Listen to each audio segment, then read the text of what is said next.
no matter what you face. No matter how bad it is going to be, when there is a challenge.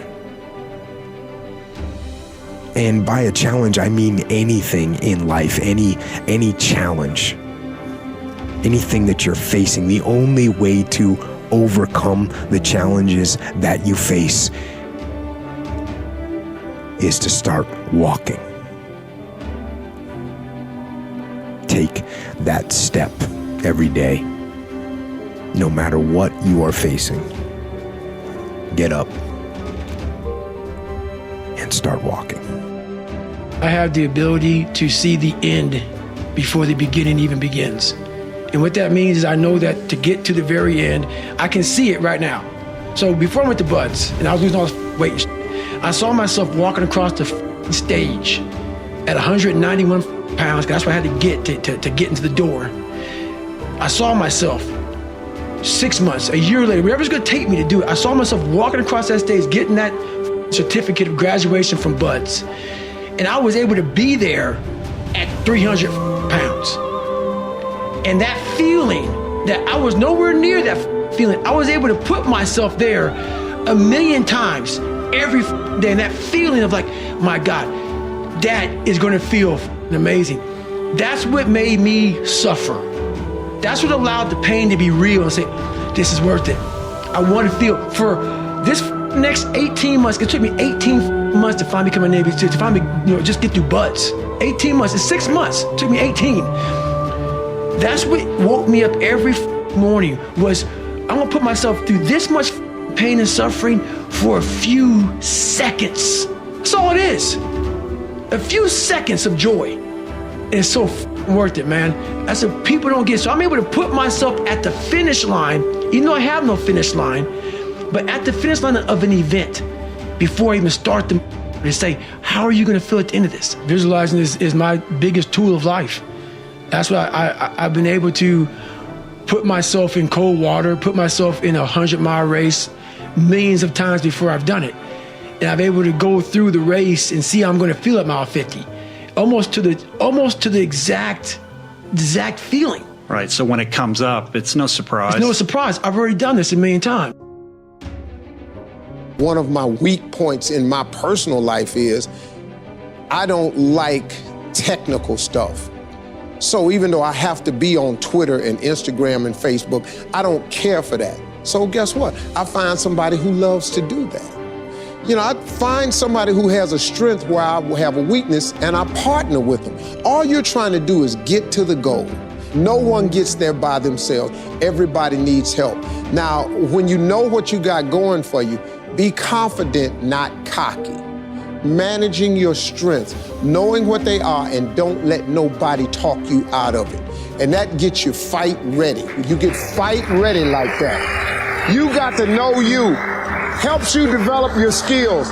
All the while, you're developing your strength. You just got to keep developing the strength. Don't let anybody talk you up. At the same time, you must work on improving your weaknesses. So I've had to, in spite of myself, get on Instagram, get on Twitter, get on Facebook. I got to do the videos whether I want to or not, because the world is moving to social media. If I had as many followers as Kim Kardashian, I probably wouldn't even have to do this TV show. During the years when professional basketball was just beginning to become really popular, Bill Russell, who played center for the Boston Celtics, was one of the greatest players in the pro league. He was especially known for his rebounding and his defensive skills. But like a lot of very tall centers, Russell was never much of a free throw shooter. His free throw percentage was quite a bit below average, in fact. But this low percentage didn't really give a clear picture of Russell's ability as an athlete. And in one game, he gave a very convincing demonstration of this. It was the final game of a championship series between Boston and the Los Angeles Lakers. With about 12 seconds left to play, the Lakers were behind by 1 point, and Boston had the ball.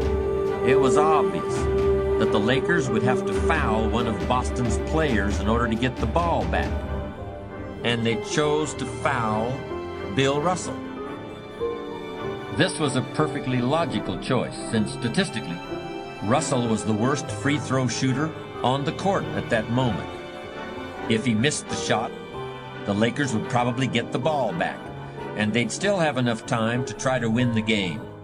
But if Russell made his first free throw, the Lakers' chances would be seriously diminished. And if he made both shots, the game would essentially be over. Bill Russell had a very peculiar style of shooting free throws. Today, no self-respecting basketball player anywhere in America would attempt it. Aside from the question of whether it's an effective way to shoot a basket, it just looked too ridiculous.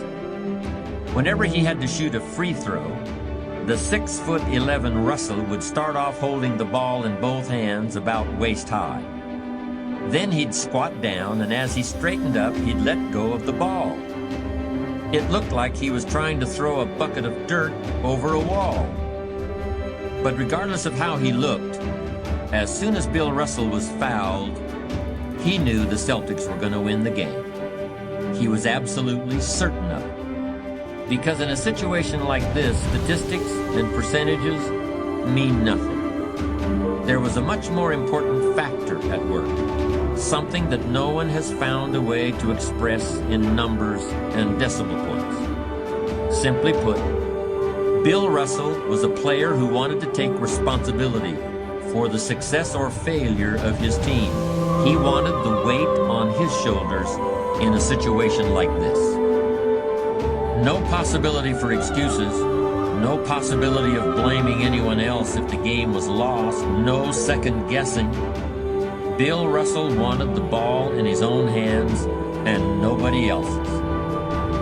And like magic, even if he'd missed every free throw he'd ever shot in his life before this, he knew he was going to make this one. And that is exactly what happened.